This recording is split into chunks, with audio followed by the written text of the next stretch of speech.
Dans un matin de 2025, dans la chaleur suffocante du Sahel, une rencontre diplomatique a eu lieu dans une capitale presque oubliée, Ouagadougou. Mais ce n'était pas un simple voyage officiel. C'était le signal d'un tournant décisif. Ibrahim Traoré, un jeune capitaine devenu symbole de la souveraineté africaine, allait rencontrer un pays longtemps sous l'influence de l'Occident. Cette visite allait bouleverser les règles du jeu, car dans ce désert poussiéreux, un vent nouveau soufflait. La question qui se pose alors, l'Afrique est-elle prête à redéfinir son destin ? Lorsque l'équipe libérienne a posé pied sur le sol du Burkina Faso, l'ambiance était loin d'être ordinaire. Il ne s'agissait pas simplement d'une rencontre diplomatique entre deux nations, il s'agissait d'un tournant pour tout un continent. Le Libéria, un ancien bastion de l'influence occidentale, s'était transformé en une nation en quête de sa propre voie. L'objectif de cette visite n'était pas de solliciter de l'aide, mais d'échanger des idées avec un pays dont le parcours semblait en rupture avec celui de l'Occident.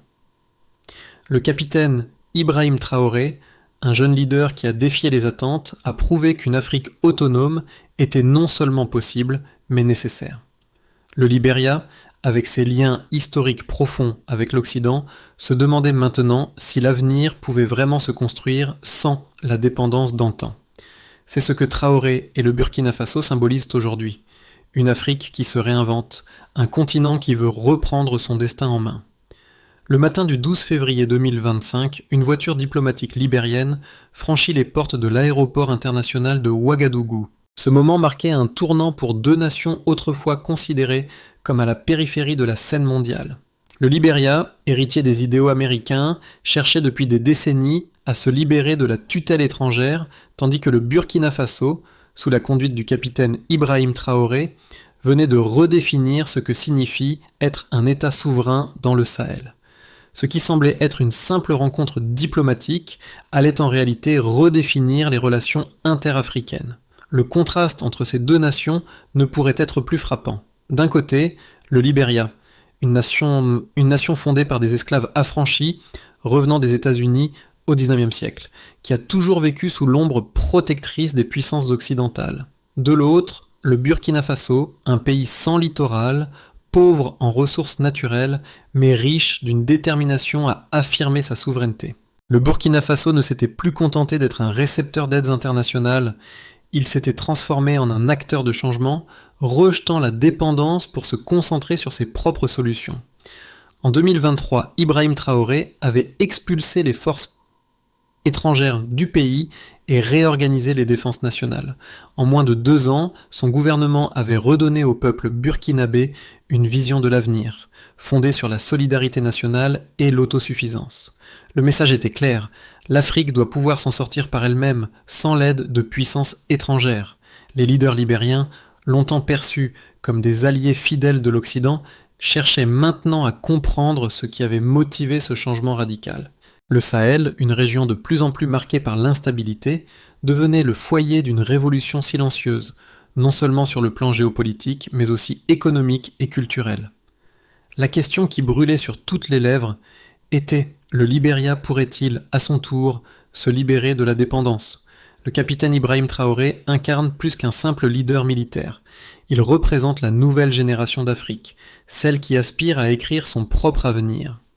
Né dans un contexte difficile, marqué par la pauvreté et les luttes politiques internes, il a surmonté ces défis pour devenir une figure centrale dans la transformation de son pays. Son ascension au pouvoir ne s'explique pas seulement par des coups d'État ou des intrigues politiques, mais par un véritable désir de changer la trajectoire du Burkina Faso, et par extension, celle de l'Afrique. Sous son commandement, le pays a progressivement évacué les forces étrangères, reprenant le contrôle de ses ressources et de ses décisions politiques. Il a lancé des réformes économiques audacieuses, encourageant la participation active de la population dans le financement de projets nationaux. Le Patriotic Fund, financé par les Burkinabés eux-mêmes, a recueilli plus de 600 millions de dollars en quelques mois, démontrant une solidarité inédite et une confiance retrouvée dans leur capacité à se gouverner. Mais ce n'est pas seulement au niveau économique que Traoré a fait sa marque. Son approche diplomatique a rapidement fait écho dans toute l'Afrique. En se tournant vers les autres pays du Sahel, en particulier le Mali et le Niger, il a instauré une nouvelle forme de coopération, où l'aide internationale n'était plus imposée, mais demandée selon les besoins spécifiques du continent. Ce modèle a éveillé les consciences. L'Afrique ne doit pas attendre l'aide de l'extérieur, mais plutôt se concentrer sur sa propre capacité à générer des solutions locales. Les événements qui ont conduit à la rencontre historique entre le Libéria et le Burkina Faso ne sont pas survenus du jour au lendemain. Ils sont le fruit d'une longue période de tensions géopolitiques, de changements internes et de révolutions silencieuses qui se sont déroulées sur tout le continent africain. L'ascension de Ibrahim Traoré au pouvoir n'était pas seulement une victoire pour le Burkina Faso, mais un symbole pour toute l'Afrique, un modèle de résilience et d'autosuffisance. Au cœur du Sahel, les tensions entre les anciennes puissances coloniales et les nations africaines en quête d'indépendance ont atteint un point de rupture. Le Sahel, longtemps considéré comme un terrain d'expérimentation pour les interventions militaires et les politiques internationales, a vu une évolution importante sous le leadership de Traoré. En 2023, alors que l'insécurité gagnait du terrain dans la région, Traoré a pris une décision audacieuse: expulser les forces militaires étrangères et renforcer les capacités internes de son pays.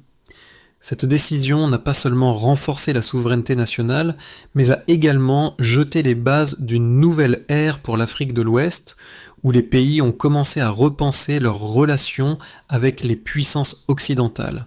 Les premières années de son mandat ont été marquées par des réformes drastiques dans plusieurs domaines. L'éducation et la santé ont été les secteurs prioritaires, avec un investissement accru dans les infrastructures locales, financées par des fonds communautaires et des investissements privés. Au lieu de dépendre des aides étrangères, le Burkina Faso a commencé à bâtir un modèle économique où les ressources nationales étaient redirigées pour servir les intérêts la population. En parallèle, les pays voisins ont observé de près ces changements. Le Mali et le Niger, confrontés à des défis similaires, ont emboîté le pas en adoptant des politiques similaires, renforçant ainsi les liens régionaux. La coopération entre ces nations a donné naissance à l'Alliance du Sahel, un groupement régional dont l'objectif était de défendre les intérêts communs des nations du Sahel face à l'ingérence extérieure. L'impact de cette révolution interne a été immédiat. En moins de 2 ans, le pays a commencé à voir une diminution significative de l'insécurité. Les groupes terroristes, autrefois puissants, ont perdu du terrain. Les régions autrefois sous contrôle de groupes armés ont été progressivement récupérées, et le pays a vu une stabilisation relative. Mais le véritable tournant est survenu en 2024, lorsque le Patriotic Fund, créé pour soutenir des projets d'infrastructure, a recueilli plus de 600 millions de dollars, surpassant largement les attentes et marquant un moment de fierté nationale. Ce fonds n'a pas été alimenté par des investisseurs étrangers, mais par les Burkinabés eux-mêmes, un témoignage puissant de la foi du peuple dans leur propre avenir. Alors que la situation au Burkina Faso s'améliorait, l'attention internationale s'est focalisée sur ce modèle alternatif de développement. Les institutions internationales, longtemps habituées à dicter la manière dont les nations africaines devaient se développer, ont commencé à prendre note. Le message envoyé par Ibrahim Traoré était clair. L'Afrique ne doit plus attendre que les solutions viennent de l'extérieur, mais doit créer ses propres voies de développement. Cette vision s'est propagée au-delà des frontières du Burkina Faso et du Sahel, devenant un symbole d'espoir pour d'autres pays d'Afrique, en particulier ceux qui luttaient contre la dépendance à l'aide humanitaire et aux politiques des puissances occidentales. Le succès des réformes entreprises par Ibrahim Traoré ne peut être mesuré uniquement à travers des mots, mais également à travers des chiffres concrets qui illustrent l'impact de ces changements.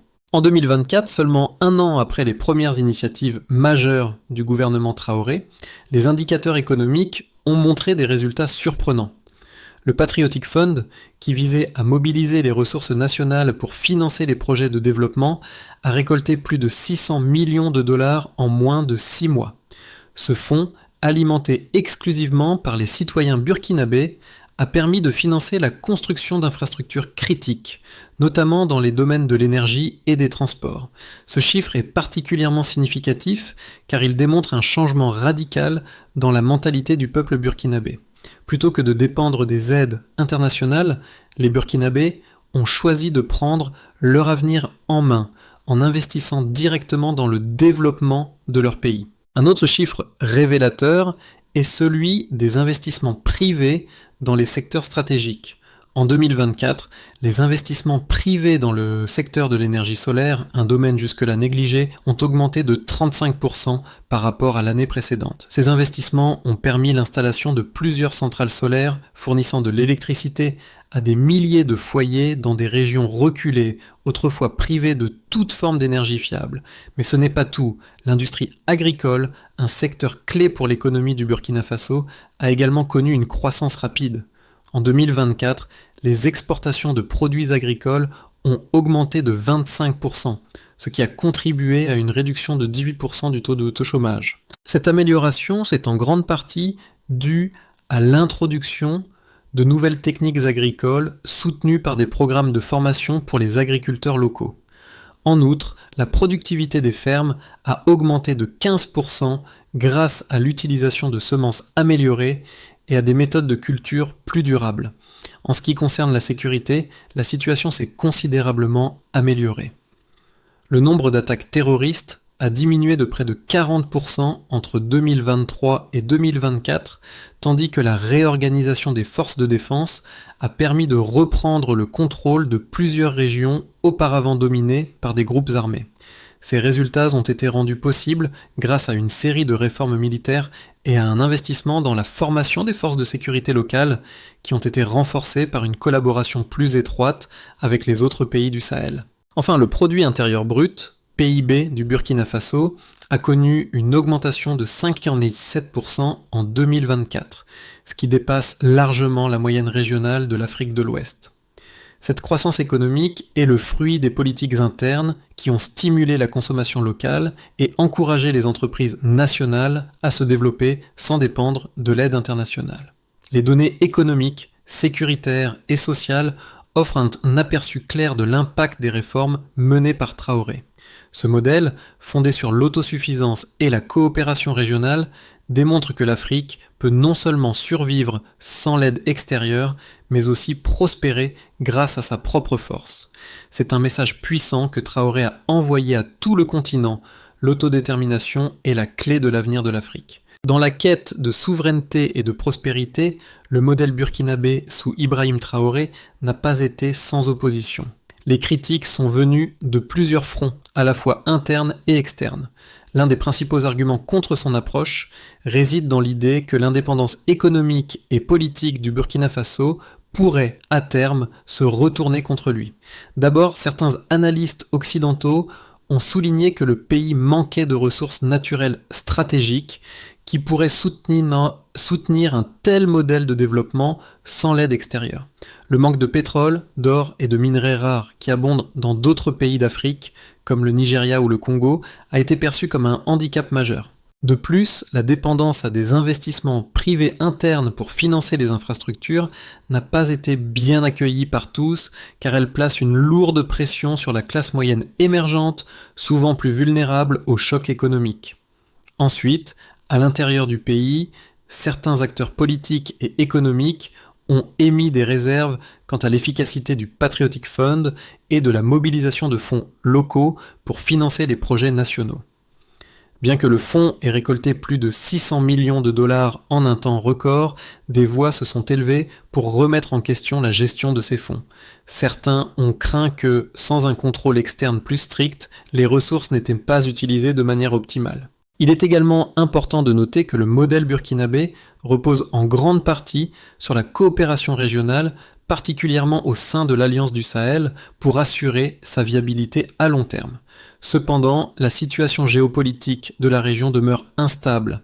Les tensions internes et externes, notamment avec les groupes terroristes opérant dans la région, continuent de représenter une menace importante pour la stabilité du pays. Si le Burkina Faso est parvenu à réduire considérablement l'insécurité en 2024, la menace des groupes djihadistes demeure persistante et l'équilibre fragile entre la souveraineté nationale et la nécessité de coopération internationale pourrait bien devenir un défi à long terme. Pourtant, ces critiques ne font que souligner la difficulté du chemin que Traoré et le Burkina Faso ont choisi. Mais en dépit de ces défis, il faut reconnaître que les résultats obtenus au cours des dernières années montrent une résilience remarquable.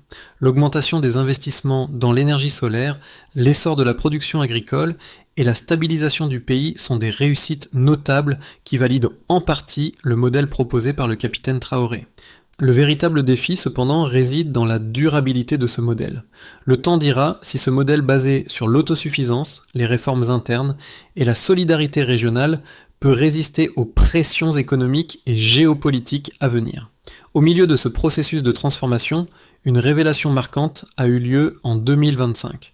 Le modèle burkinabé, un système fondé sur la souveraineté nationale et la coopération régionale, est devenu plus qu'un simple espoir, il est devenu une réalité tangible. Ce qui semblait être une aventure risquée, un défi lancé aux grandes puissances économiques et politiques, est maintenant un exemple pour d'autres pays africains. La réussite du Patriotic Fund et l'essor des investissements dans des secteurs stratégiques comme l'énergie solaire et l'agriculture ont prouvé que même sans une abondance de ressources naturelles, il est possible de bâtir un avenir autonome et prospère. En repoussant les limites de l'aide extérieure et en se concentrant sur les ressources internes, Ibrahim Traoré a démontré que l'Afrique pouvait se libérer de la dépendance. Toutefois, ce n'est pas sans résistance. Le voyage du Burkina Faso vers l'autosuffisance est encore loin d'être terminé. Mais à ce moment précis, le message est clair. L'Afrique peut réécrire son propre destin. Le Sahel, longtemps perçu comme une zone d'instabilité, devient désormais un modèle de souveraineté retrouvé. L'impact des réformes d'Ibrahim Traoré et de son gouvernement ne se limite pas aux seules frontières du Burkina Faso. En 2025, ces changements ont envoyé des ondes de choc à travers tout le Sahel, et même au-delà. En dépit des défis, le Burkina Faso a réussi à se réinventer, en offrant au reste de l'Afrique un modèle de résistance face à la domination économique et politique occidentale. Le Sahel, longtemps considéré comme une région marginale, est devenu un pôle de réinvention politique et économique. Les conséquences de cette révolution silencieuse sont multiples. D'abord sur le plan économique, le modèle burkinabé a montré que l'Afrique pouvait non seulement survivre sans l'aide extérieure, mais aussi prospérer. Le Patriotic Fund a récolté plus de 600 millions de dollars, un montant qui a permis de financer une série de projets nationaux allant des infrastructures de transport à l'énergie solaire. Cette initiative a non seulement renforcé la confiance des Burkinabés dans leur propre pays, mais elle a également servi de catalyseur pour d'autres nations du Sahel. Le Mali et le Niger, qui étaient confrontés à des défis similaires, ont suivi l'exemple du Burkina Faso, renforçant les liens régionaux et créant l'Alliance du Sahel, un bloc géopolitique qui repose sur la solidarité, l'autosuffisance et la défense des intérêts communs de la région. D'un autre côté, les pays occidentaux, qui ont longtemps considéré l'Afrique comme un terrain de charité et d'intervention, commencent à se rendre compte que le continent ne veut plus être un récipiendaire passif de l'aide. L'exemple du Burkina Faso oblige à repenser les relations internationales. Les anciens partenaires traditionnels du pays, y compris les États-Unis et les pays de l'Union européenne, se retrouvent à être confrontés à une nouvelle dynamique. L'Afrique qui refuse l'assistance extérieure pour se bâtir une véritable autonomie. Les groupes terroristes, autrefois puissants dans la région, ont été nettement affaiblis grâce aux réformes sécuritaires entreprises par le gouvernement Traoré. En 2024, le nombre d'attaques terroristes a diminué de près de 40%, un signe clair que l'autodéfense, couplée à des réformes internes de la sécurité, peut remplacer l'intervention militaire étrangère. Cette stabilisation a permis au Burkina Faso de récupérer plusieurs régions contrôlées par des groupes armés, rendant possible un retour à une vie plus stable pour des millions de citoyens. Mais les véritables conséquences de ces réformes ne se mesurent pas uniquement à travers les chiffres. Il s'agit d'un changement de mentalité profond au sein du peuple burkinabé, mais aussi au sein des autres nations africaines. En prouvant que l'autosuffisance est possible, Ibrahim Traoré a déclenché une réflexion sur ce que pourrait être une Afrique qui choisit de se gouverner elle-même, sans se plier aux diktats extérieurs. Ce modèle s'est avéré bien plus qu'une simple série de réformes économiques ou politiques. C'est un message puissant. L'Afrique peut et doit reprendre le contrôle de son destin. À mesure que l'Afrique et en particulier le Sahel, avance vers un modèle d'autosuffisance et de souveraineté retrouvée, plusieurs scénarios pourraient se dessiner pour les mois et années à venir. Bien que l'élan créé par le Burkina Faso soit indéniable, l'avenir reste incertain et dépendra de nombreux facteurs internes et externes. 3 principaux scénarios semblent plausibles pour les 6 à 12 prochains mois. Dans ce scénario, le Burkina Faso continue de renforcer son modèle de développement basé sur l'autosuffisance, en s'appuyant sur les ressources internes et la solidarité régionale. Le Patriotic Fund continue de récolter des fonds et l'économie du pays se diversifie grâce à des investissements privés dans les secteurs agricoles et énergétiques. Les pays voisins, comme le Mali et le Niger, suivent l'exemple du Burkina Faso et forment une coalition solide sous l'Alliance du Sahel. La coopération régionale prend de l'ampleur et, au-delà des frontières, l'Afrique de l'Ouest commence à parler d'une seule voix sur la scène internationale, exigeant plus de respect et d'autonomie. La sécurité continue de s'améliorer et les groupes terroristes perdent progressivement leur emprise sur la région. Le modèle burkinabé devient un phare pour d'autres nations africaines cherchant à se libérer de la dépendance extérieure. Ce scénario envisage une montée des tensions internes au Burkina Faso, alors que certains groupes politiques et économiques cherchent à remettre en question les réformes de Traoré. Bien que le Patriotic Fund ait réussi à récolter des fonds, des problèmes de gestion, de corruption ou de mauvaise allocation des ressources pourraient surgir, créant des désaccords au sein du gouvernement. Les réformes économiques pourraient également se heurter à des résistances de la part de certaines élites locales, notamment dans les secteurs miniers et pétroliers. Cette instabilité interne pourrait affaiblir la position du Burkina Faso sur la scène internationale et mettre en péril la stabilité du pays. Les tensions avec des groupes armés ou des puissances extérieures pourraient également ressurgir, en particulier si les pays voisins ne suivent pas aussi rapidement l'exemple du Burkina Faso. Dans ce scénario, les puissances occidentales, particulièrement les États-Unis et l'Union européenne, réagissent négativement à l'évolution de la situation au Burkina Faso et dans la région du Sahel. Elles pourraient imposer des sanctions ou conditionner leur aide à des réformes qui ne correspondent pas aux priorités du gouvernement Traoré. Ce scénario pourrait aussi voir un renforcement de l'influence d'autres acteurs internationaux, comme la Chine ou la Russie, qui chercheront à tirer parti de l'opportunité pour accroître leur présence en Afrique. Bien que le Burkina Faso pourrait résister à une partie de cette pression, les relations géopolitiques tendues pourraient compliquer ses efforts pour maintenir son indépendance et son modèle de développement autonome. Dans chacun de ces scénarios, le Burkina Faso aura à naviguer des défis considérables, tant internes qu'externes. Mais la véritable question réside dans la capacité du pays à maintenir le cap et à inspirer une Afrique prête à se libérer de l'ombre de l'intervention extérieure. Le temps nous dira si la révolution burkinabé pourra résister aux pressions internes et géopolitiques. L'impact des réformes d'Ibrahim Traoré au Burkina Faso ne se limite pas seulement à des chiffres économiques ou à des changements géopolitiques. Il s'agit d'un véritable changement de paradigme pour l'ensemble du continent africain. Ce modèle de souveraineté retrouvée et d'autosuffisance porté par le capitaine Traoré invite chaque Africain à se poser une question fondamentale. Qu'est-ce que l'Afrique peut accomplir par elle-même, sans l'aide extérieure ? Cela touche au cœur de ce que signifie être un citoyen d'une nation africaine.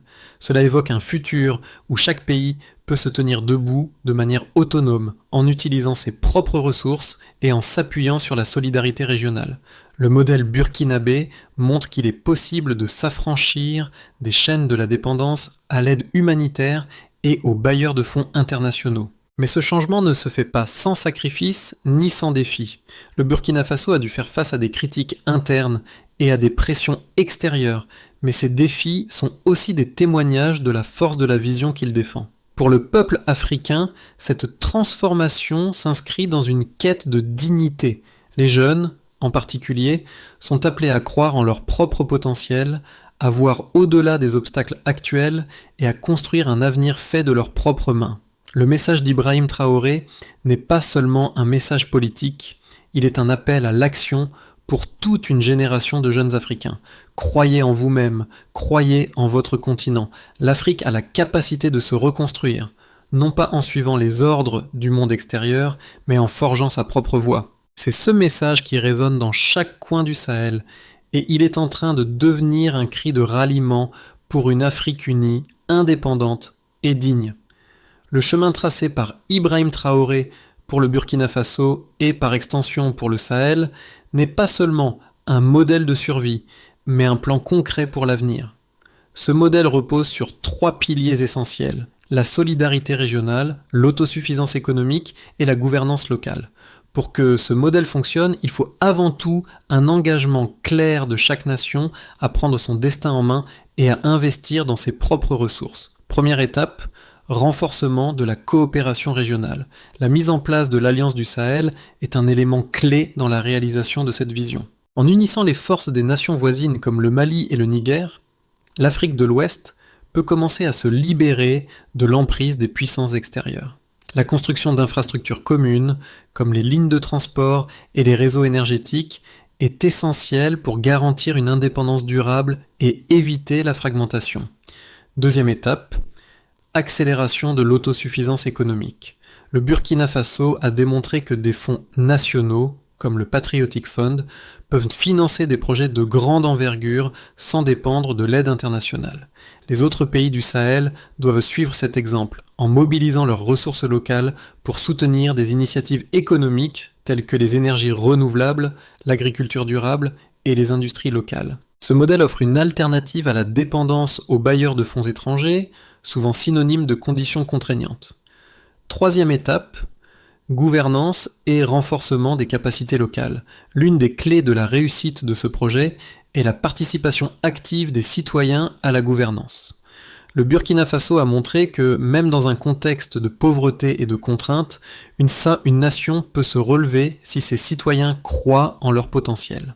La formation des jeunes, l'augmentation de la participation communautaire et la gestion transparente des fonds publics sont des éléments cruciaux pour garantir que le pays et toute la région progressent vers un avenir prospère et autonome. En repensant à ce qui a été accompli, il est impossible de ne pas voir l'écho de ce premier moment à Ouagadougou, quand Ibrahim Traoré a levé la main pour serrer celle du ministre libérien, scellant ainsi une nouvelle ère pour l'Afrique.